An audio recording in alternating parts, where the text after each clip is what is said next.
Fala, guerreiros de Athena, aqui quem fala é o Sérgio Barros, e sejam bem-vindos a mais um Katsu Responde, lembrando que as perguntas não são feitas nos comentários desse vídeo, e sim na aba comunidade aqui do canal. Então falamos demais e sem mais enrolações, bora pro vídeo!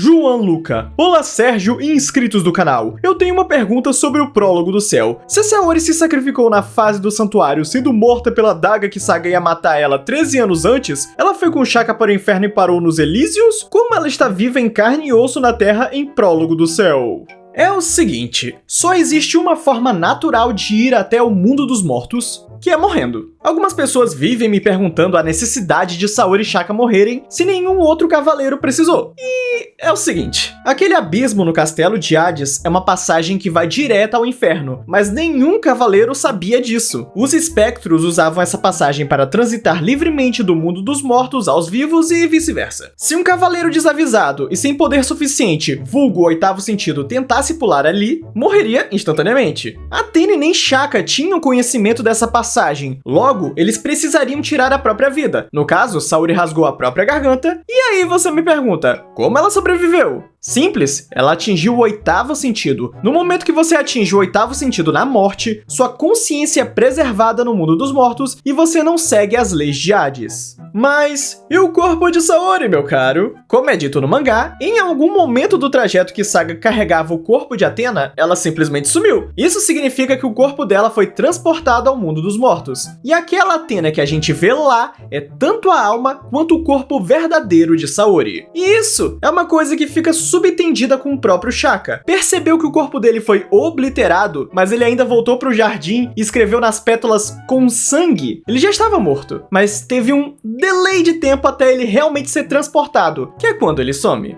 Leonardo Fernandes. Sérgio, levando em conta que as armaduras de ouro são mesmo douradas, por que as armaduras de bronze não parecem ser de fato de bronze? Nenhuma das três patentes possui o material bronze, prata ou ouro em sua composição. Na verdade, nenhuma armadura possui cor, por assim dizer. Explicando melhor, não é como se elas tivessem alguma pintura ou coisa do tipo. Os materiais de qualquer armadura é oricalco, gamânio e pó de estrelas. O que vai definir a, entre aspas, cor é a luz natural de cada armadura. As armaduras de ouro são douradas porque elas brilham com a luz do sol acumulada em seu interior. Já as armaduras de prata têm um brilho prateado, e as armaduras de bronze brilham em um tom multicolorido, meio que genérico, entende? Marcos Andrade. Qual a idade do Seiya em cada arco? Em alguns lugares eu vi que a saga de Hades se passa em 1989, então Seiya já deveria ter 17 anos nela, não? Seiya tem 13 anos de idade em todos os arcos. Não teve passagem de tempo grande o suficiente para se passar mais de um ano. E não existe um lugar sequer dizendo que a saga de Hades se passa em 1989. O que é dito é que Next Dimension se passa em 1990. Isso faz muitas pessoas entenderem que se passou vários anos, já que no início do mangá existia um jornal com o ano de 1986. Só que não é bem por aí. 1986 foi o ano que Saint Seiya foi publicado e essa é a alusão que Kurumada queria passar. Já 1990 foi o ano que o mangá clássico de Saint Seiya foi finalizado, sendo um retcon de ano. Ou seja, o início do mangá não seria mais 1986, e sim 1990. Tanto que na nova versão do mangá Final Edition, o ano de 1986 é removido. E a idade dos Cavaleiros de Bronze continuam as mesmas na enciclopédia oficial, que foi feita após a saga de Hades, e no site oficial. Kaiki99. Eu nunca entendi como o Kano morreu. Ele se explodiu? Atacou a si mesmo junto com Radamantes? Kanon basicamente usou a explosão galáctica de perto em Radamantes. E como a explosão galáctica é uma explosão gigantesca para todos os lados e sem controle, era óbvio que iria destruir o corpo dos dois. Lembram quando eu disse que quanto mais perto, mais poderoso o golpe de um cavaleiro é? Pois é. Wagner Viana. Uma coisa que sempre me intrigou no início da série é se cada cavaleiro já nasce com sua constelação protetora, por que os meninos foram mandados para os seus locais de treinamento por sorteio e não por ordem direta? Porque ninguém tem como adivinhar qual constelação que protege cada criança. Entendam, o destino se molda em prol daquela pessoa para que ela se torne cavaleiro, mas não é como se ela não tivesse que passar por treinamento e até competir com outros cavaleiros. Ninguém tem como prever qual seria a constelação. Por exemplo, Shun foi selecionado para Ilha da Rainha da Morte, mas seu destino sempre foi a armadura de Andrômeda. Logo, o destino se moldou para que Ikki se metesse e ele fosse para a ilha certa e Shun também. Alguns mestres mestres conseguem sentir que seus pupilos são protegidos por uma constelação protetora. Mas aí falamos de mestres, e ainda assim um candidato precisa se desenvolver. Fora que 2 cavaleiros podem ser protegidos pela mesma constelação. Saga e Canon são ambos protegidos por gêmeos, mas cada um se tornou cavaleiro de gêmeos no tempo certo. Drinok.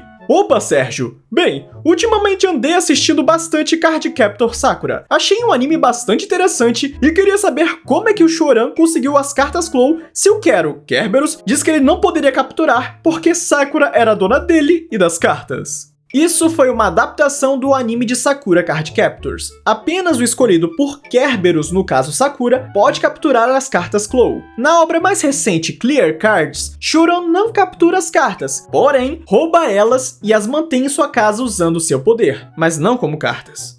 Mylon Machado. Fala, meu nobre. Doku conseguiria ganhar de Saga ou Shaka em uma batalha? Se venceria ou não, eu não sei. Em minha opinião, os dois, tanto Saga quanto Shaka, dariam um embate de pé de igualdade com Doku. Geraria uma boa guerra de 1000 dias. Afinal, Doku tem mais de 200 anos acumulados de sabedoria, já Saga é um baita prodígio considerado o mais poderoso de sua geração, e Shaka também é um baita prodígio, considerado que tem o poder mais próximo dos deuses. Gramática com Professor Bulcão. Sérgio, da Guerra Santa anterior, somente Xion sabia sobre a armadura de Athena e guardou esse segredo até do próprio Doku. Qual seria o motivo disso? Não teria evitado muitos problemas se todos os cavaleiros soubessem? Tipo, a invasão dos renegados não seria necessária se pelo menos os dourados sobreviventes soubessem. Entendo sua dúvida, mas acredito eu que seja algo no estilo segredo de estado. Querendo ou não, o segredo e a localização da armadura de Athena é algo extremamente perigoso. Estamos falando de uma armadura com um poder muito próximo de uma Kamui. Imagina se Saga soubesse desse segredo, a merda que não daria. Imagina se algum traidor fosse destruir a estátua de Athena e pronto, bye bye armadura de Athena. Só o soberano do santuário deveria ter esse conhecimento para a proteção do próprio santuário. Mas aí vem a dúvida. Xion já pressentia que sua vida chegaria ao fim, correto? Sensei Origem deixa isso mais que claro. Então ele não deveria ter contado pra alguém? A resposta é que sim, ele provavelmente contou. Mas pra quem? Pro seu sucessor escolhido, o Aioros. Claro, isso é apenas uma teoria minha, mas pensa comigo, faria sentido ele reservar esse segredo ao seu sucessor. Só que Aioros acabou morrendo e o segredo morreu com ele também. Vocês concordam com isso? Gente, de novo, essa parte não estou afirmando, é só uma teoria. Hendrik X11. Sérgio, as Kamuis ou armaduras divinas são inquebráveis? Ou só são extremamente fortes? Não, elas são apenas muito fortes. Hades já conseguiu rachar elas facilmente, isso fica mais evidente no mangá. Porém, no anime mesmo, vemos ele cortando o Ikki, cortando o abdômen do Seiya, perfurando a mão do Seiya e, por fim, perfurando o coração do nosso querido menino de Pégaso. Então, né? Um jogador qualquer. Qual a principal diferença entre ataque de puro cosmo e com os punhos? É bem simples de explicar pra falar a verdade. Golpes de puro cosmo são golpes bem difíceis que só foram mostrados personagens do mais alto escalão fazerem. Os Cavaleiros de Ouro no clássico, por exemplo. É basicamente externar o próprio cosmo na forma de ataque. Já golpes físicos, que você nomeou como o de punhos, são ondas de choque providas pelo movimento físico de um cavaleiro em super velocidade. No caso dos Cavaleiros de Bronze, eles quebram a barreira do som, e isso cria um estrondo, e esse estrondo é que atinge o inimigo. Já os Cavaleiros de Ouro que se movem na velocidade da luz, o soco usado por eles tem a sua massa modificada para luz. E isso parece ser um golpe de cosmo, quando na realidade é a consequência de um simples soco de um Cavaleiro de Ouro. Como exemplo, a cápsula do poder do Aioria. Já golpes de puro cosmo, podemos citar a rendição divina e a explosão galáctica, que são massas de poder cósmico jogados diretamente no inimigo. E a versão mais devastadora delas, com certeza, é a exclamação de Athena. Pelo menos, essa é a regra que rege o mangá. Outras mídias de Saint Seiya meio que avacalharam com esse conceito e não estão nem aí e botam poderzinho pra cá, poderzinho pra lá, e é isso. E é isso, guerreiros, espero que tenham gostado. Se vocês gostaram, vocês vão me ajudar pra caramba se vocês comprarem a minha camisa. O link vai estar aqui na descrição e sério, elas estão muito maneiras. Eu vou ficando por aqui, até a próxima, valeu!